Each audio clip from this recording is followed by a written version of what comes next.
ব্যর্থতার পরও বছরের পর বছর নিজেদের পদ ধরে রেখেছেন বাফুফের সভাপতি ও অলিম্পিক অ্যাসোসিয়েশনের মহাসচিব। বিগত সরকারের আশীর্বাদে দায়িত্ব চালিয়ে গেছেন তারা। ক্যাসিনো কাণ্ডের পর যুবলীগ পরিচয়ে হকিতে ফিরেছিলেন মমিনুল হক সাঈদ। দেশের বাকি ফেডারেশনগুলোরও একই অবস্থা। সরকার পতনের পর সব জায়গায় পরিবর্তনের দাবি উঠেছে।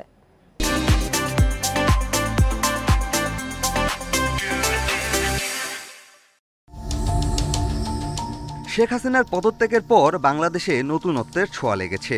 সব সেক্টরের মতো খেলাধুলায় সংস্কারের উদ্যোগ নেওয়া হচ্ছে। বিসিবিকে ঢেলে সাজানোর দাবি উঠেছে, বাফুফেতেও পরিবর্তন আনার দাবি জোরালো। ১৬ বছর ধরে বাফুফের সভাপতির পদে থাকা কাজী সালাউদ্দিনের ভূমিকা প্রশ্নবিদ্ধ। বারবার প্রশ্ন ওঠার পরও বিগত সরকারের আশীর্বাদ নিয়ে চালিয়ে গেছেন দায়িত্ব। মাঝে ফিফার নিষেধাজ্ঞায় কলঙ্কিত হতে হয়েছে বাফুফেকে। দোষী প্রমাণ হওয়া সিনিয়র সহসভাপতি আব্দুস সালাম মুর্শিদিকে আগলে রেখেছেন। তাতে সালাউদ্দিনের ভাবমূর্তি ক্ষুণ্ণ হয়েছে। ক্ষমতা বলে ফেডারেশনের নির্বাচনকেও বারবার সমালোচিত করেছেন বাফুফের সভাপতি। কিংবদন্তি ফুটবলার সালাউদ্দিন সভাপতি হিসাবে একরকম ব্যর্থ, তবুও দীর্ঘ সময় ধরে ফেডারেশনের চেয়ার আঁকড়ে আছেন তিনি। শেখ কামালের বন্ধু পরিচয় ব্যবহার করে সামলে নিয়েছেন কাজী সালাউদ্দিন। সাবেক ফুটবলারদের বিভিন্ন সময়ের সমালোচনাকে দেখিয়েছেন বৃদ্ধাঙ্গুলি। যেখানে কাজ করার দরকার ছিল সেখানে উনি টোটালি উপেক্ষা করেছেন। ব্যর্থতার একই গল্প বাংলাদেশ অলিম্পিক অ্যাসোসিয়েশনে।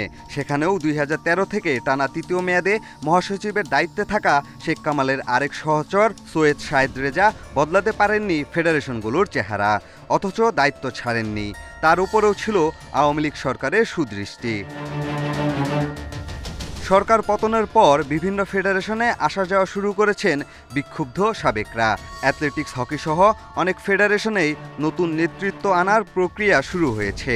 হকির মমিনুল হক সাঈদ ক্যাসিনো কাণ্ড সামলেছিলেন যুবলীগ পরিচয়ে।